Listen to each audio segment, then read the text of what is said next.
If everyone could please stand as the graduates enter the auditorium.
If everyone could please remain standing for the posting of the colors and the playing of our national anthem.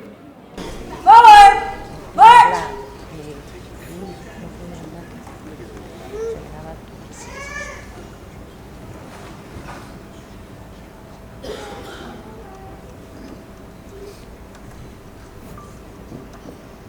Guard! Halt! Present! Arms! Sir, permission to post the colors. Sir! Post the colors. Thank you, sir! Order! Arms! Center, please!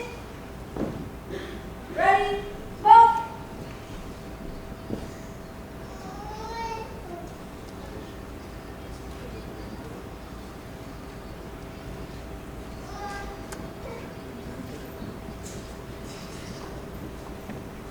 Guard! Halt! Post the colors.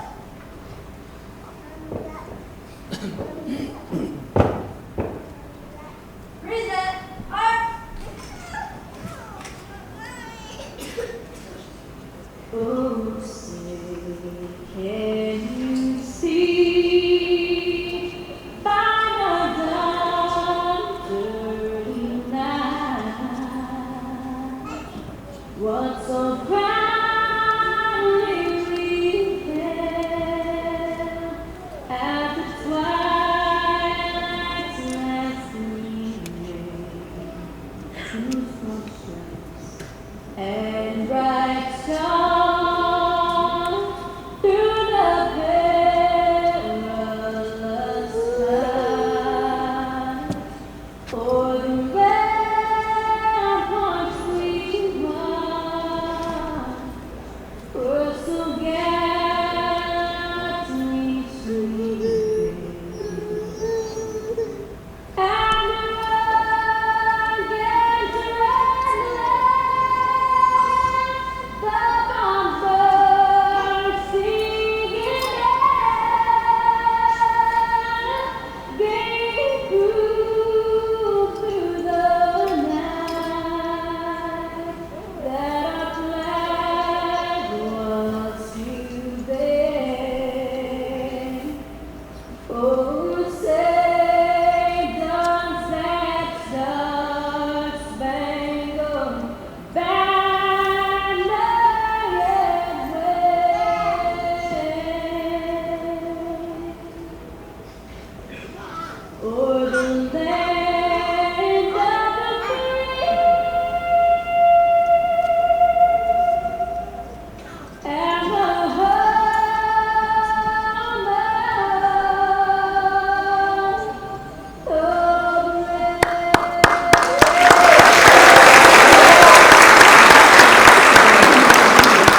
Please be seated.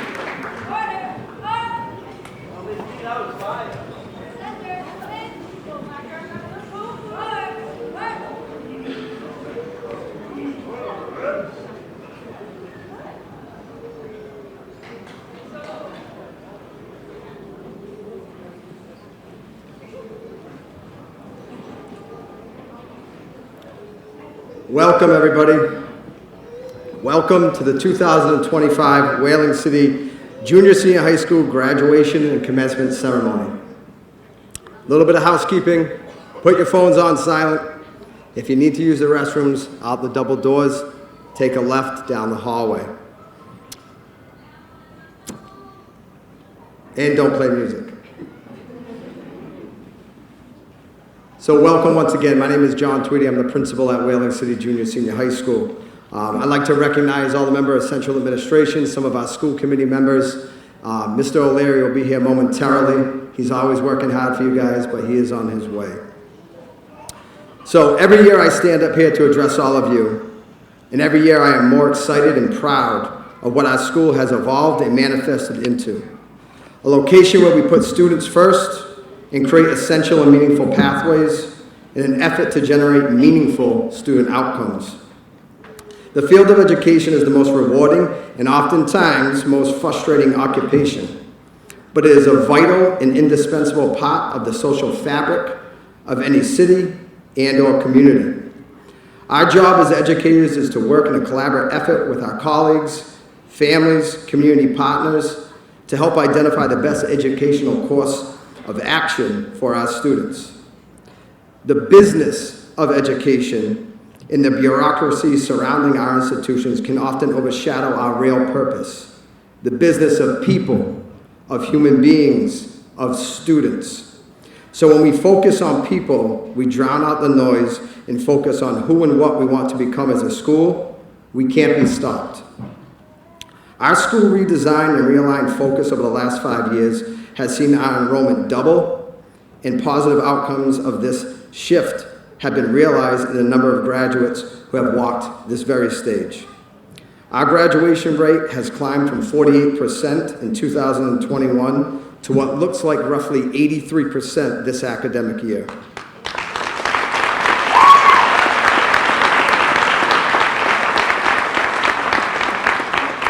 This improvement is directly tied to a staff who's committed to education and shaping young minds. They are unwavered and unmatched. So today, I salute all of you as well. You have prepared these graduates to enter a world that at times seems chaotic and uncertain, but I am confident they have the civic mindset to reshape our world, contribute to society, and redefine and reshape their local community.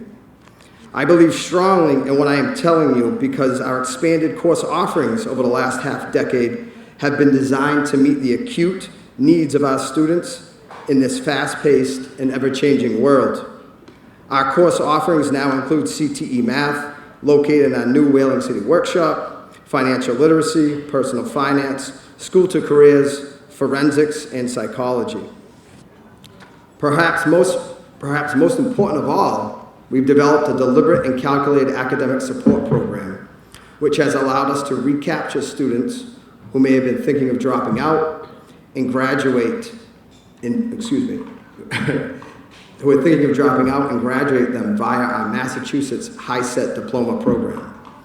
Our 4-day-a-week after-school programming has been designed to provide that one-to-one support our students need to effectively prepare them for the next step and prepare them for the Massachusetts High-Set exam. In addition, with the partnership of Superintendent O'Leary and our colleagues at the school committee, we deliberately adjusted our credit requirement to meet the immediate needs of our student population. This has further allowed us to validate our mission of providing a comprehensive education for students who may have experienced an obstacle, a tragedy, or a legal matter while still preparing them for their next step. We have done this in a smaller and more personalized environment because we recognize the only thing noble about victimhood or being labeled is overcoming it. And I hope either all of us or none of us are judged by the actions of our weakest moments, but rather by the strength we show when and if we're given a second chance. I mentioned earlier we have an increasing number of students enrolled at our school, and as part of our graduating classes here today, numbers matter in our profession, as do statistics, but they are not even close to being everything.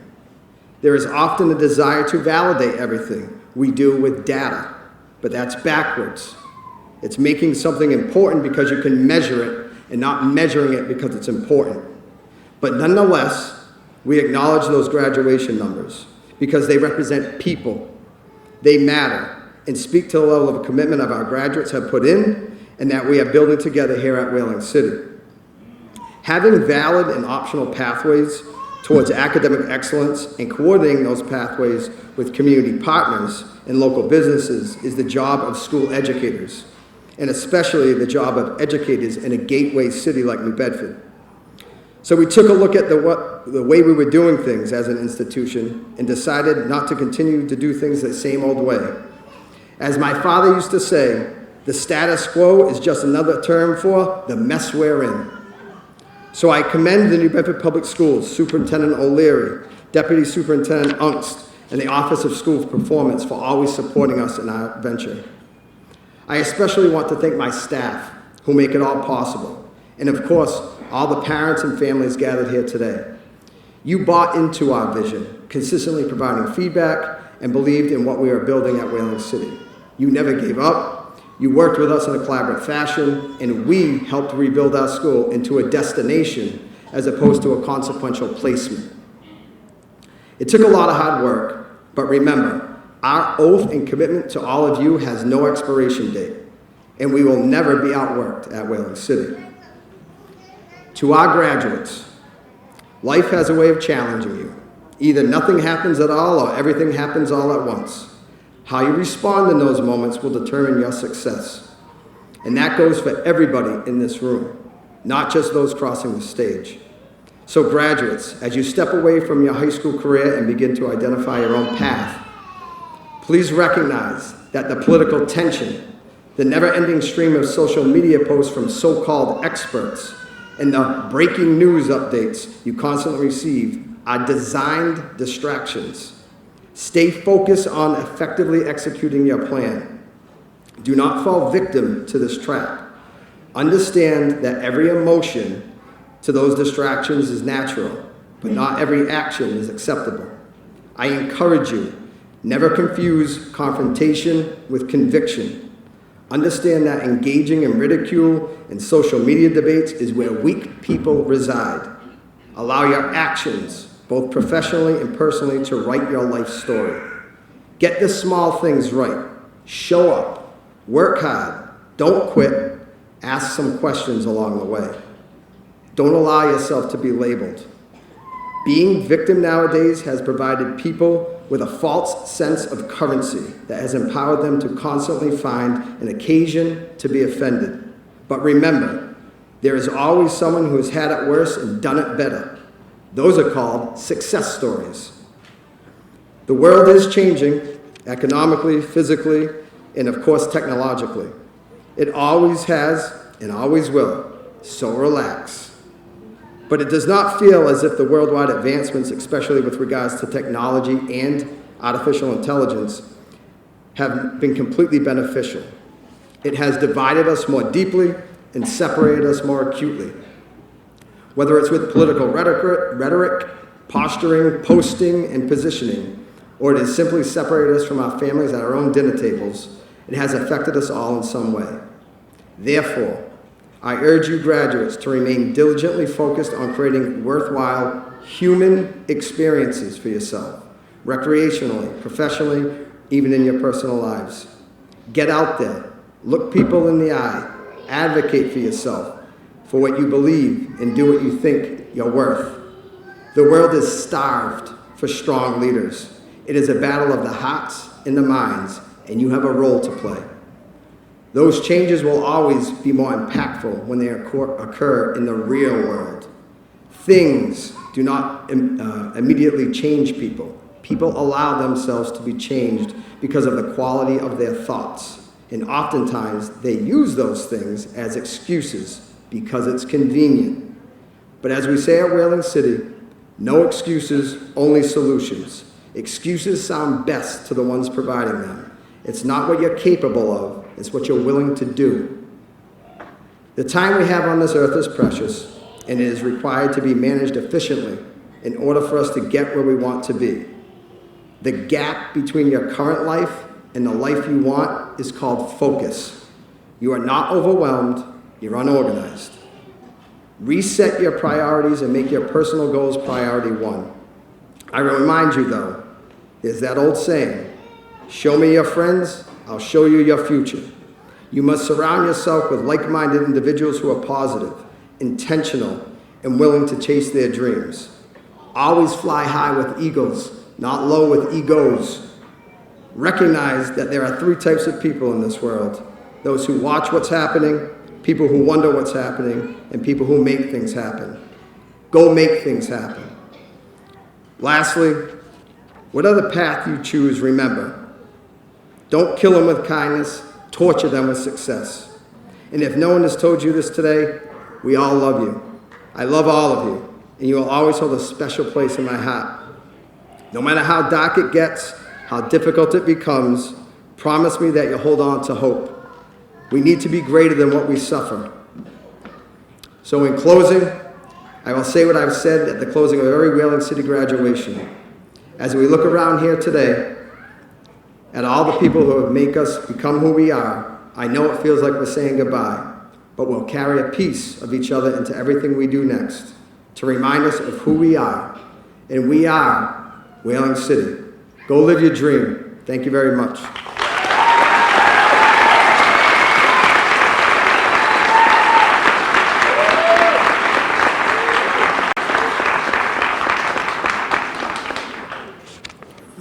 Well, at this time, I'd like to introduce our commencement speaker. I could go on and on about all his achievements. I got 2 pages of stuff here from an amazing man. I'll let him do the work, Mr. Nathan Sims.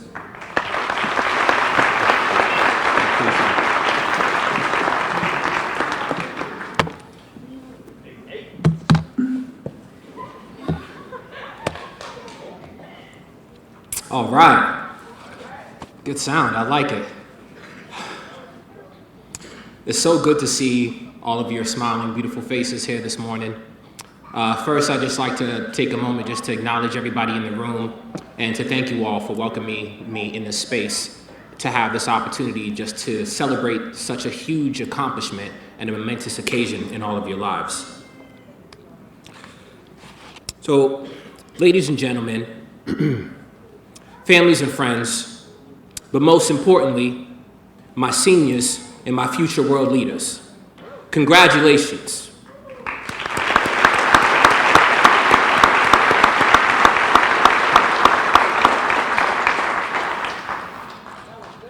Now I stand before you today as living proof that the streets of struggle can become avenues of success. My story is your story, a story of resilience, a story of hope, and a story of overcoming insurmountable odds. Let's embark together on a journey of empowerment. Today marks a crossroads for all of you. A moment to choose between the path that was already paved by your circumstances or the destiny that you share to create. I was once in your shoes, facing similar doubts, uncertainty about the future, insecurity, questioning myself. But through perseverance, through support, and sacrifice, I was able to rise up. And now I'm here to show you how you can rise and continue to excel. In a world that often whispers, you're not enough, you can't do it, someone's better at this than you. From neighborhoods that frequently scream, there's no way out, I stand before you as a beacon of defiance, proof that enough is within you, and the way out starts first with a single step of faith, but most importantly, the follow-through with courage. Now, my name is Nathan Sims. I usually like to go by Nate Sims. I was born and raised in Boston. I came from a Jamaican household. My father's a Rastafarian. Shout out to anybody from the Caribbean or West Indies. Jamaican people always show their love all the time. And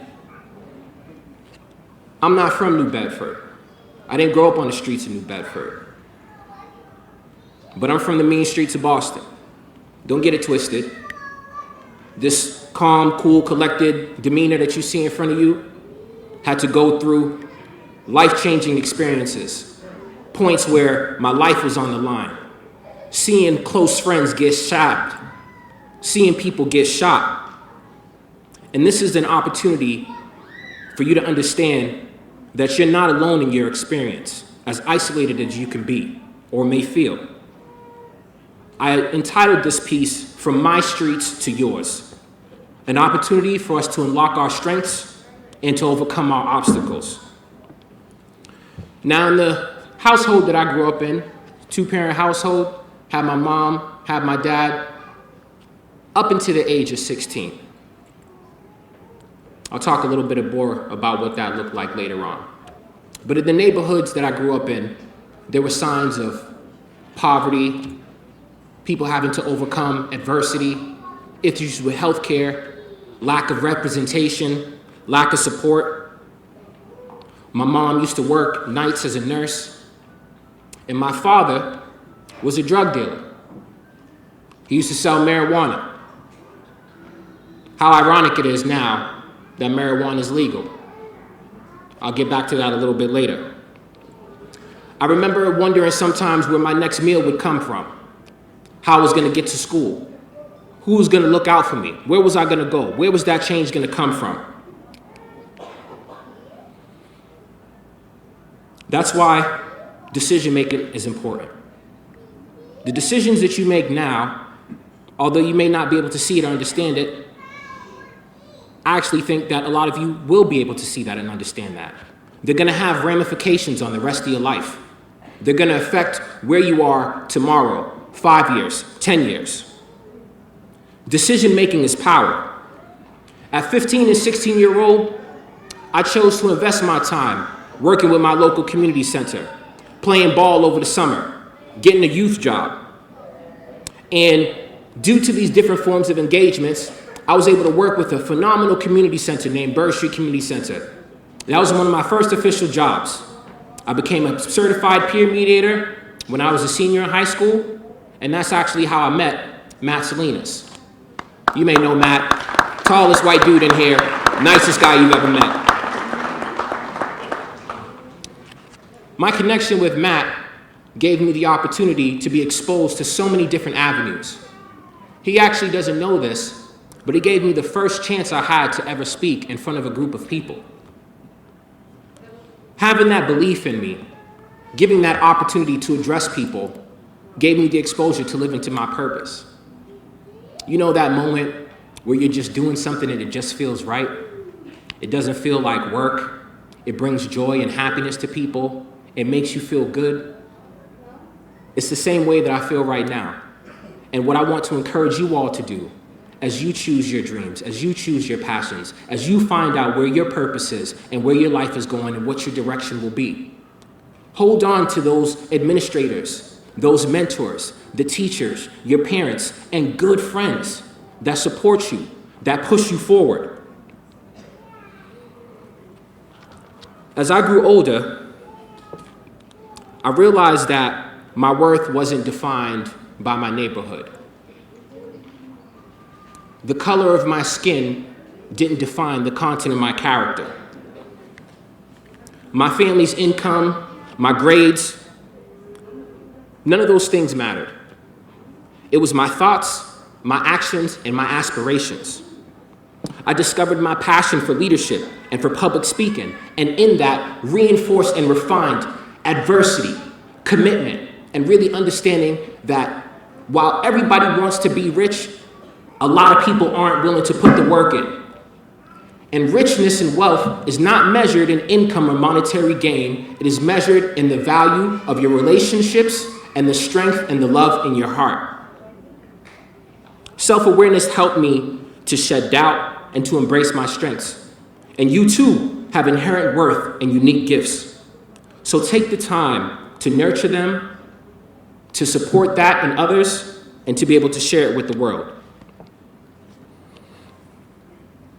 I remember growing up, and even now I can go back to my old hood, and I can see the poles with teddy bears and candles left over from dudes that I grew up with around the way. By the time I was 27, I had gone to more funerals than weddings. I had been to no weddings by that time frame. My dad was deported at 16 for marijuana-related crimes. I made it to college, and then during my freshman year, my brother was deported.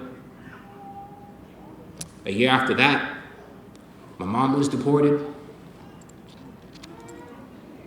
And shortly after that, I actually lost my brother to gun violence in Jamaica a few months after he was shot. Now, I share this with you to help to put things in perspective. Whatever you're going through right now, there's the other side. You can make it. You can do it. Believe in yourself. Believe in each other. Hold on to your friends and families.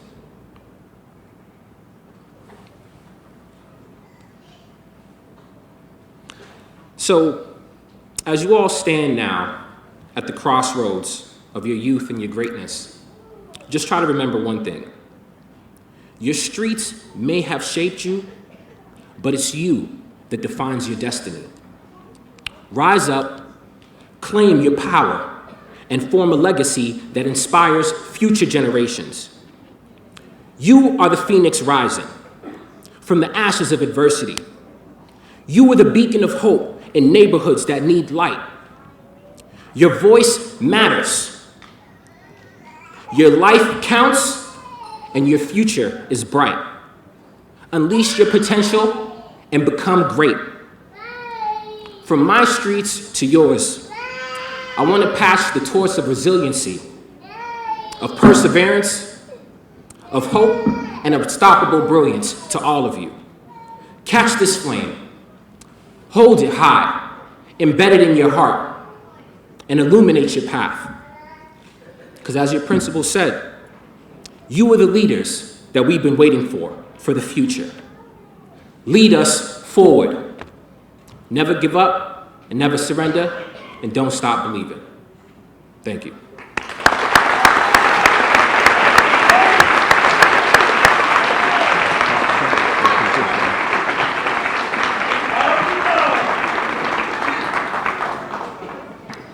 At this time, I'd like to invite Ava Gilmartin, our valedictorian, to come up and address the crowd.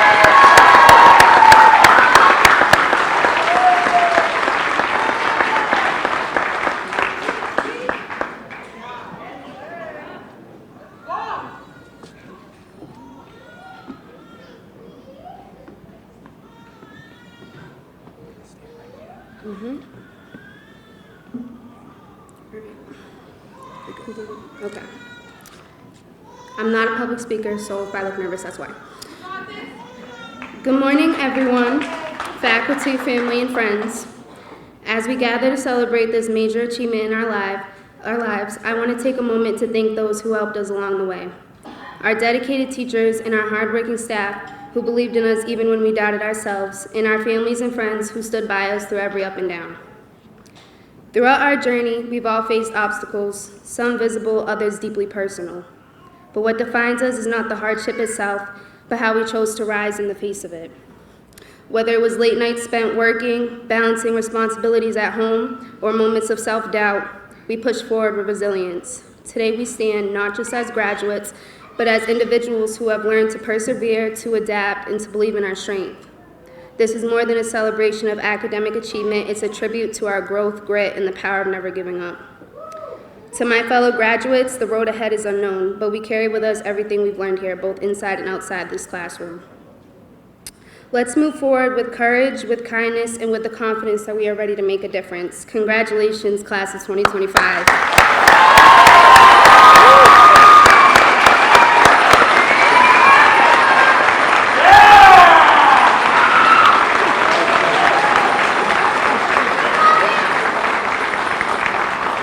Great job, Ava. You did fine. She was nervous. Is Officer Harris in the building, or is he out? Okay, not a problem. So every year, before we get to your diplomas, Officer Harris gives out a couple of SRO awards. I believe he's outside right now dealing with something. But that being the case, this award, this SRO award, is something he started, before I even started there. And it recognizes someone who was a model student, someone who displayed courage, character, and it was a role model to not only their peers, but to all of us too. Someone who just showed up every day, as Ava mentioned, pushed through it with a smile on their face, and really shined. So one of this year's SRO awards goes to Harmony Alvarez.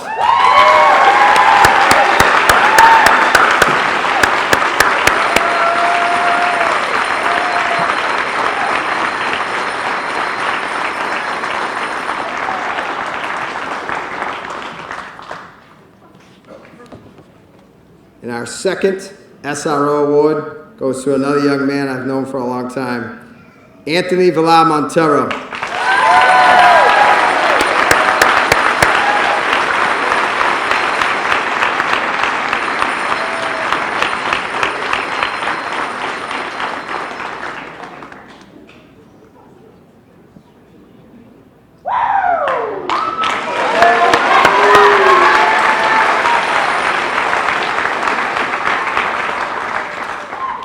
So since he wasn't in the room, I think you guys should hit him up with some money, right? So when he comes back and says, hey, you owe me $100, whatever.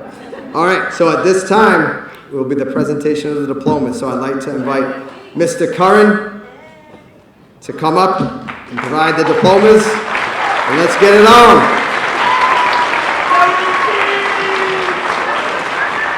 Ava Gilmartin.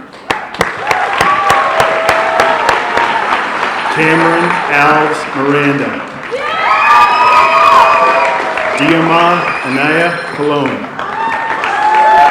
Marcos Ayala Cruz. Jael Baez. Brooklyn Bean Ribeiro. Alexis Bentley. Marcos. Made it, brother. Emery Barabee. Trinity Berger. Hunter Cabral. Haley Cabrera. Nationalise Carabello Garcia. Idris Sherifi. Tristan Collins. Jayla Douglas. Faith Duar. Antonio Gotti. David Gracia. Jayliana Grajales. Lucas Leandre. Jalen Levesque. Tyler Lyons. Timothy Medeiros. Jesus Fortes Medina. Aiden Miller. Ulysses Negron Carrasquillo. Brendan Ortega. Ashanti Ramirez Velasquez. Xavier Ramis. Tyler Rodriguez. Lydia Roldan. Elijah Sylvia Tavares. Liani Tavares. Ayana Bakir Bania. Anthony Villar Montero. Yandel Villegas. Elijah Young. Harmony Alvarez. Joanna Machado. Najee Texera. Jannalise Mora. And Sharon Pendergrass.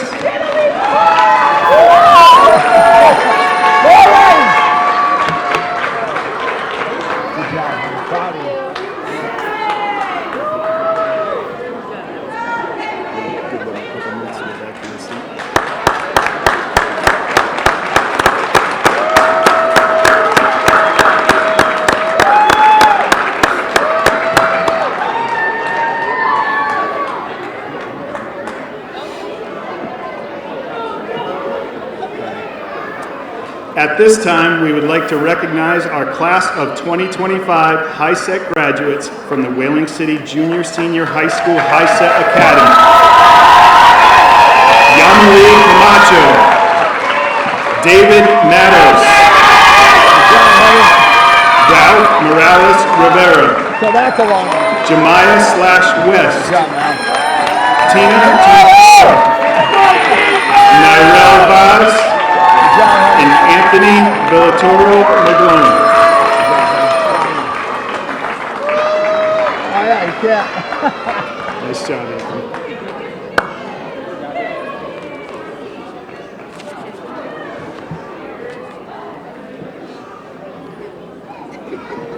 It's like 195 at 4 o'clock over there.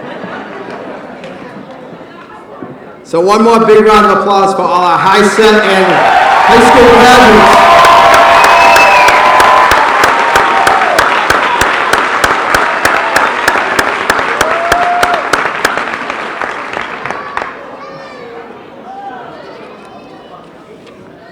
So once again, guys, that's a great example, as our guest speaker said, about our kids sticking with it, never giving up, reassessing where they want to be in life, taking a different pathway, and finding their own success story. We're very proud of all of them.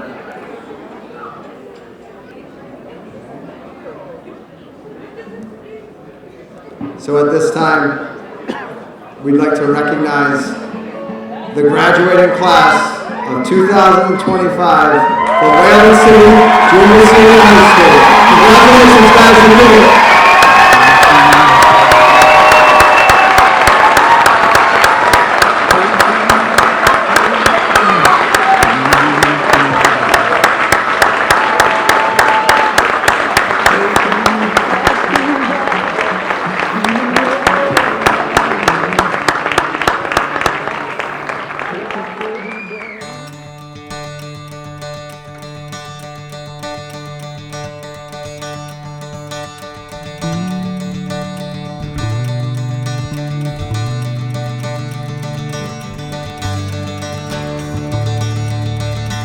Xavier Ramos, high school graduate. Woo!